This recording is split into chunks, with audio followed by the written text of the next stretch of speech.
Aujourd'hui, on parle de chasse au chevreuil et de chasse à l'orignal. On va parcourir de l'est à l'ouest du Canada. L'émission Bonne Chasse vous est présentée en collaboration avec les partenaires suivants. Ecotone pour la chasse, la pêche et le plein air.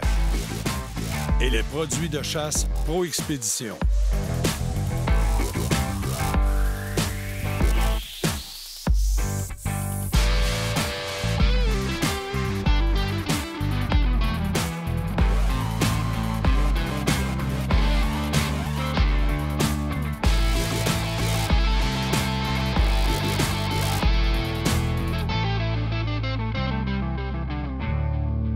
Deschamps Auto de Sainte-Julie nous transporte pour cette émission.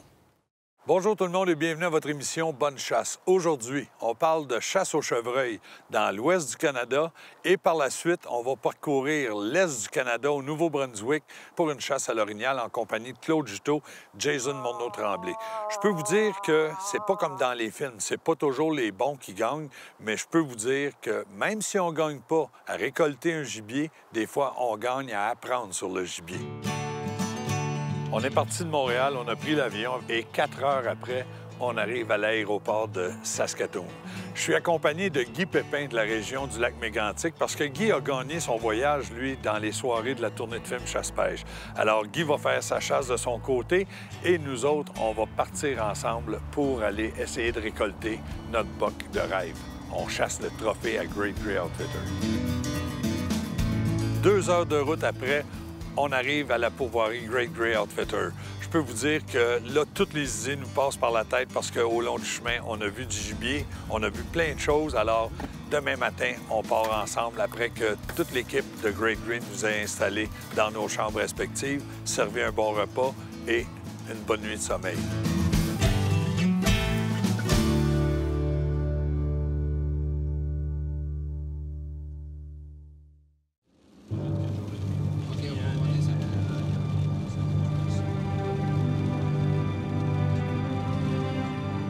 Le lendemain matin, Claude nous a suggéré de nous installer dans un endroit à proximité des champs de culture.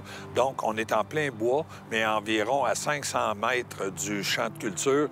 Et il y a des beaux chevreuils qui se promènent là. On les a vus sur les caméras de surveillance. Donc, on va aller tenter notre chance.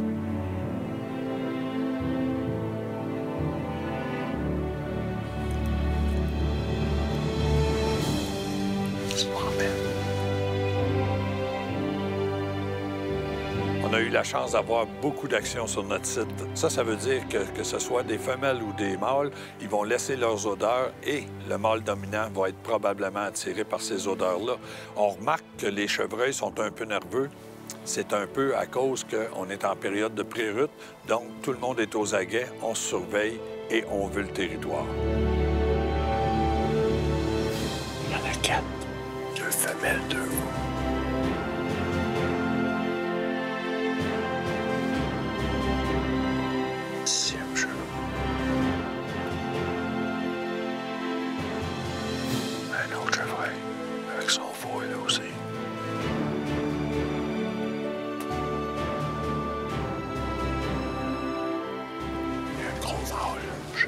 Juste là.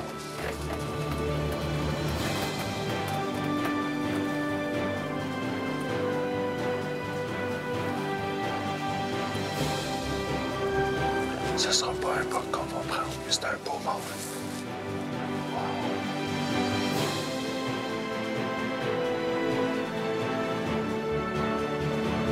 Un beau les pointes.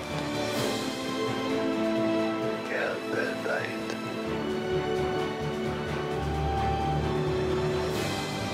L'adrénaline est au max.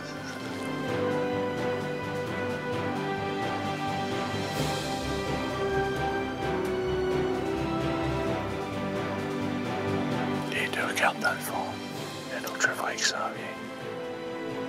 Ah oui, il est là, il arrive en arrière. La femelle. Avec son beau.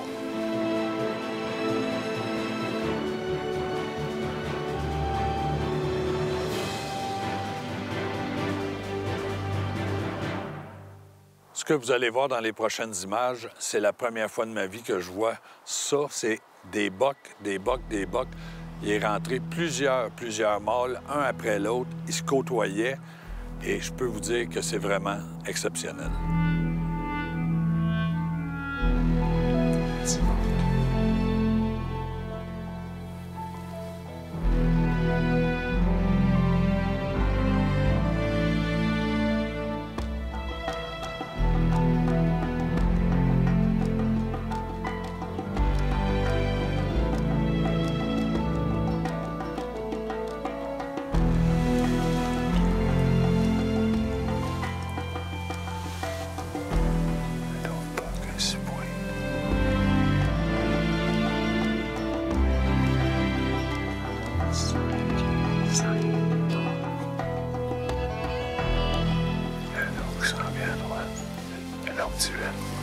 Puis il y en a un autre en arrière aussi. 6.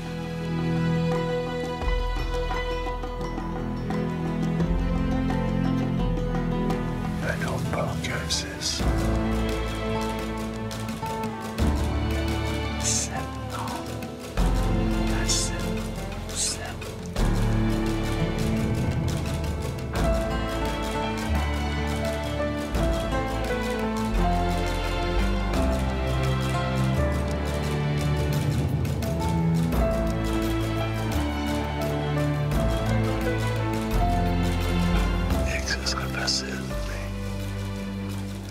Qu'est-ce qu'on veut? Je laisse reposer.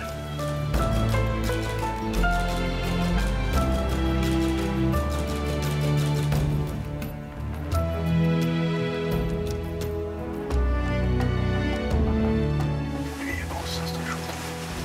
Oh, là, on a une grosse décision à prendre. Il y a vraiment un beau 8 pointes qui vient de rentrer. On le récolte, on le laisse passer, on va décider ça ensemble.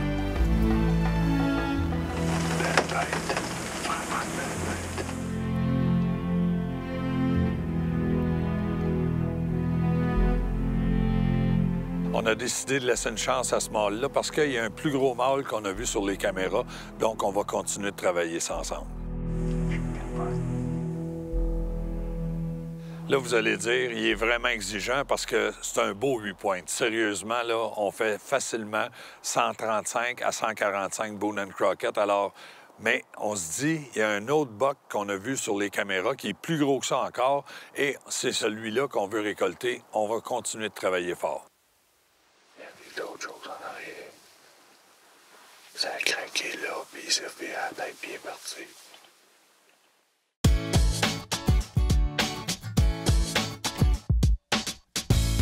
René, guide de chasse au dindon, j'aimerais que tu me parles de ton coup de cœur au niveau des appelants cette année. Cette année, ce que j'ai aimé, c'est la compagnie Flexstone qui nous arrive avec un nouveau produit. Ça veut dire qu'on parle de réaliste.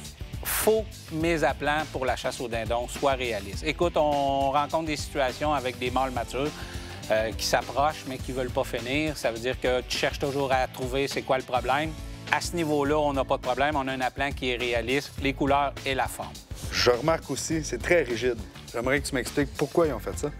Moi, j'aime ça parce que au niveau de la perforation, ça arrive souvent les dommages collatéraux. Ça veut dire que tu as tiré ton dindon, mais en arrière, il y avait un appelant.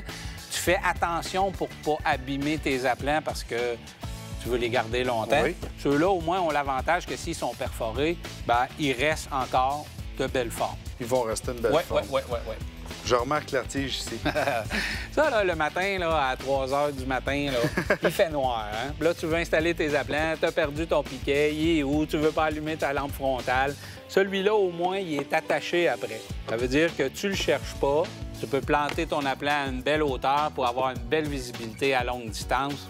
Puis on garde toujours notre mouvement aussi. Tu gardes le mouvement et le réalisme. Je te remercie, René, pour tes précisions. Et vos marchands Écotourne vous souhaitent bonne chasse au dindon. Deuxième journée, on se réinstalle au même endroit. Encore une fois, beaucoup de chevreuils viennent nous visiter.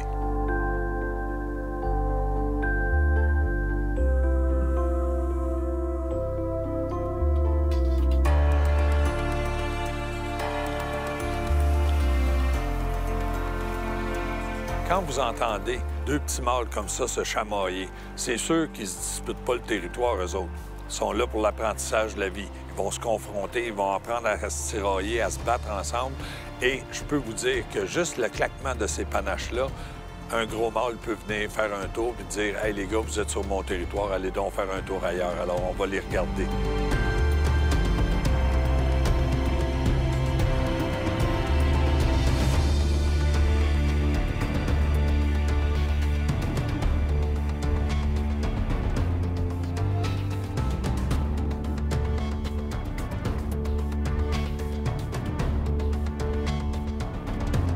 Troisième journée de chasse, on change de site parce que la température change, les vents sont complètement à l'inverse, donc les vents n'étaient pas bons pour nous où on était installés. Claude nous amène dans un autre endroit où, encore une fois, on a vu des beaux mâles sur les caméras de surveillance.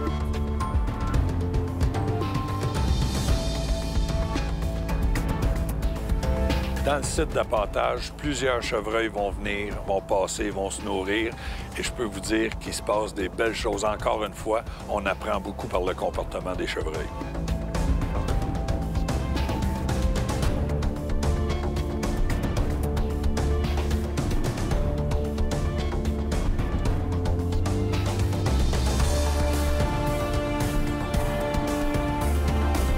Il y a un petit chevreuil 8 pointes qui vient de rentrer. Il est installé. J'espère que le gros va suivre. Sur les photos de nuit, on a ce mâle-là de 8 pointes. Puis on a le gros 10 pointes qui est avec sur la même photo.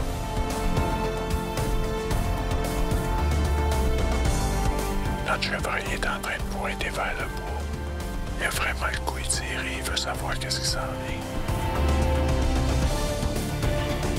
Un autre petit mâle.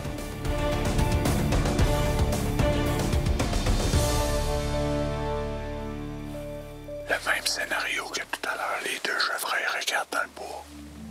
Il s'en vient quelque chose, c'est sûr.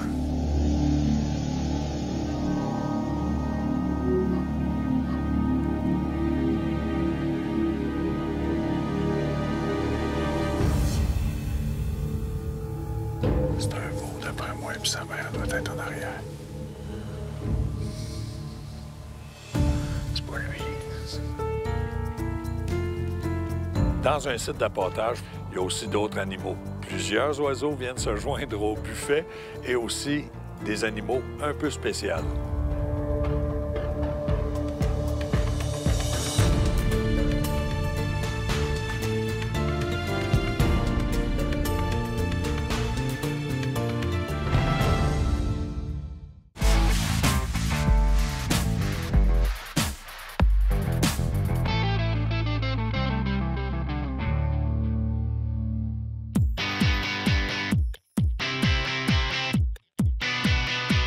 Ralph, on est tous un peu orgueilleux. Puis quand on va au champ de tir, on amène nos grosses carabines puis on veut flasher un peu.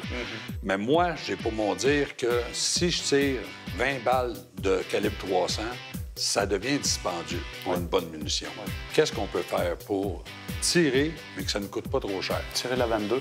Mais est-ce qu'on va être aussi précis avec notre arme après? Oui, parce que tu vas développer une technique de tir. Il faut s'entendre sur une chose. Ton gros calibre, il roule en moyenne, les calibres d'aujourd'hui, 3000 pieds à la seconde. OK. Ton calibre 22, il roule à peu près entre 900 et 1000 pieds seconde. On s'entend-tu que si tu fais un faux mouvement dans ta technique, que ton boulet n'est pas sorti du canon, puis tu vas avoir déjà bougé ta carabine, fait que tu vas avoir des tirs qui vont être erratiques, OK. puis tu feras pas des beaux groupements. Quand tu vas avoir développé ça, là, à tirer ta 22, puis faire des beaux groupes qui se tiennent, quand tu vas arriver avec ton gros calibre, la seule chose que tu vas avoir à penser, ça va être de ne pas avoir peur du recul, mais ta technique de tir, ton cerveau, lui, il l'a enregistré, puis il dit tout le temps, ta technique est bonne, ça va aller bien. Donc, avec une 22, je me présente là, ça coûte pas cher parce que les munitions ne coûtent rien. C'est ça. Puis, je vais m'assurer de ma technique premièrement. Exactement. C'est un peu comme le golfeur, c'est à force de répéter les mouvements qu'on devient bon. Voilà. Alors, allez pratiquer avec la petite 22. Soyez pas orgueilleux, on y va. On y va pour nous autres et non pour les autres. Mes amis, on continue dans l'action. Merci, Ralph. Merci, non. Alors, mes amis, c'est comme ça que notre voyage s'est terminé. On a vu en moyenne facilement au-delà de 20 chevreuils par jour, plusieurs animaux qui sont passés. Mais comme je vous disais, des fois, on prend une décision et on a à vivre avec. Il ne faut pas oublier qu'à la pourvoirie Great Grey Outfitter, quand on va là pour des chevreuils trophées. 150 et plus Boone & Crockett parce que c'est régulier. Ils ont un succès cette année de 77 de chevreuils récoltés qui dépassent 150 Boone & Crockett. Donc, ça veut dire qu'il y a du gros gibier. Et si l'an prochain, j'y retourne, le 8 points que j'ai laissé passer, probablement qu'il fera partie de ces trophées-là. Mes amis, on va continuer l'émission aujourd'hui avec Claude Juteau qui se joint à Jason Morneau-Tremblay pour une chasse à l'orignal dans la région du Nouveau-Brunswick. Mais je peux vous dire que Claude n'est pas toujours concentré sur tout l'équipement qu'il doit avoir avec lui, mais il est vraiment débrouillard. Premier matin de chasse. On se prépare et on s'en va dans le bois, sur la montagne. Je me suis rendu compte un matin j'avais oublié d'amener mon dossard, fait que je vais couper une toile, que j'avais une toile orange pour mettre sur mon sac à dos. Ça va être chic.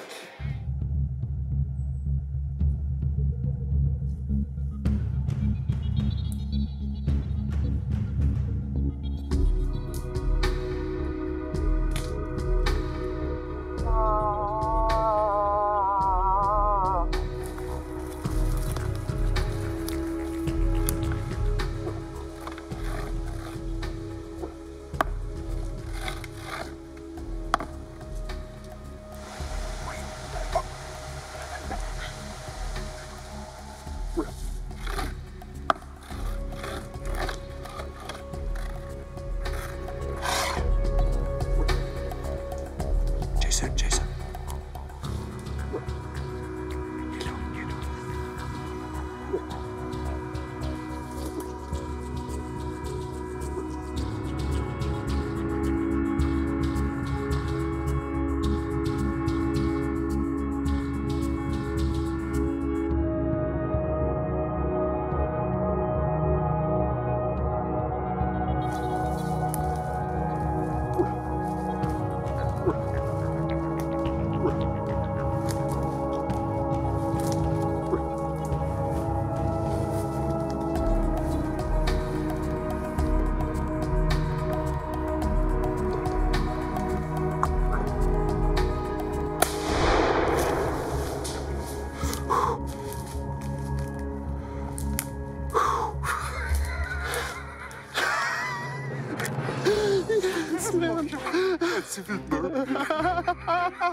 Il y avait deux beaux bocs. Celui-là plus un autre beau boc qui s'est emmené. Puis c'est pas facile avec la caméra, ça fait longtemps qu'il aurait pu avoir une balle. On attendait à avoir un shot parfait, mais c'est sale ici, à côté. J'espère qu'on a une bonne shot de caméra, mais tout qu'un boule. Yes! Yes, man! Yeah! Hey, regarde le bœuf. Hey, ça se peut pas. Hey, la gang, ça fait 3 jours qu'on court les montagnes avec mon chum Jason Tremblay-Morneau. Puis finalement, ça a payé un boc de 60 pouces qui viennent de tomber. Je peux pas demander rien de mieux que ça. Content en tabarnouche. Wow, quel bel orignal! 61 pouces et demi précisément. Et je peux vous dire qu'à 2 gars, Claude et Jason, sortir un orignal de même de la forêt sans l'aide de Portable Winch, ça aurait été pratiquement impossible. On va regarder comment c'est facile de travailler avec le Portable Winch.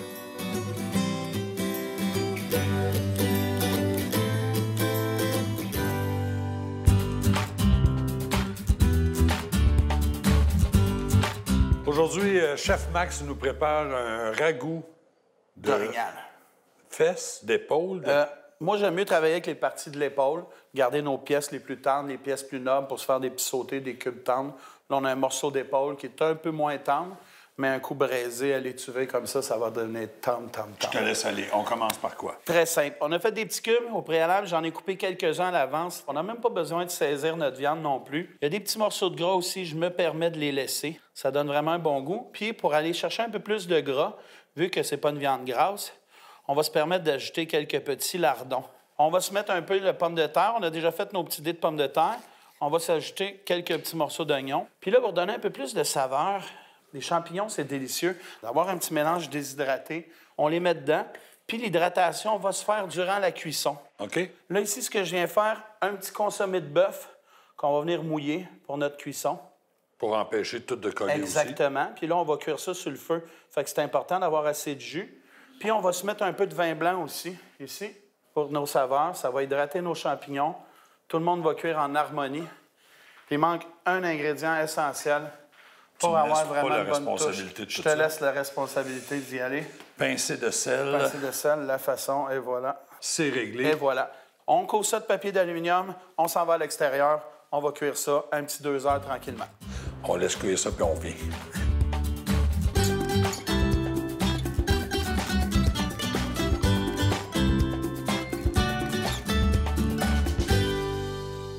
Oh, Max! Oh, Max! C'est chaud. Oh, wow! Ça a l'air vraiment appétissant, puis ça sent bon. Ça sent bon, ça. Ça va fondre dans la bouche. Donc, on n'a pas besoin d'accompagnement vraiment avec ça. Tout. Pommes de terre, légumes, des dés. Les champignons, le petit lardon. Accompagné d'une petite salade pour notre conscience. Voilà. Mes amis, pendant qu'on vous montre sérieusement ce beau ragoût, on va aller rencontrer notre ami Frédéric Tremblay de la microbrasserie Charlevoix qui va nous suggérer une petite bière pour prendre avec ça. Vas-y, Frédéric. Alors, merci, Norman. Cette semaine, un pot-au-feu. De la viande mijotée. Quoi de mieux pour se réconforter? J'ai aussi une bière pour vous réconforter. La Vache Folle Imperial Milk Stout. Souvent, les gens ont peur des bières noires, pensent que ça va être des bières qui sont fortes, hein? On entend souvent ça, qui sont amères. Bien, celle-là, c'est un vrai gâteau forêt noir. On lui a ajouté du lactose. Ça, c'est du sucre. C'est pour ça qu'on l'appelle la Vache Folle. Ça fait donc une bière qui serait comparable à, comme je le disais, un gâteau forêt noir. Ça sent la cerise, ça sent le chocolat. C'est une bière là, qui est absolument succulente et c'est un match parfait avec un mijoté. Donc, je vous la suggère fortement, même dans la recette. Bonne chasse!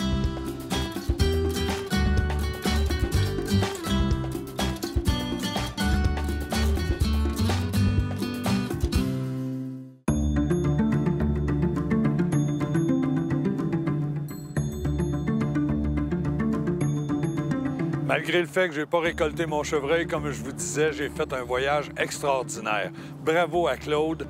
Jason, félicitations pour ton magnifique travail. Et grâce à vous, on a montré des belles images. Mes amis, on continue de respecter la nature, ça nous appartient. Et si on y fait attention, je peux vous dire que tout le monde va sortir gagnant. Soyez là la semaine prochaine pour Bonne Pêche. D'ici là, bonne semaine. L'émission Bonne Chasse vous a été présentée par les treuils portables Portable Winch, les armes à feu Fierce et les pièces d'auto LKQ. Pour plus d'informations sur nos activités ou pour revoir nos émissions, suivez-nous sur notre page Facebook ou sur notre nouveau site Web.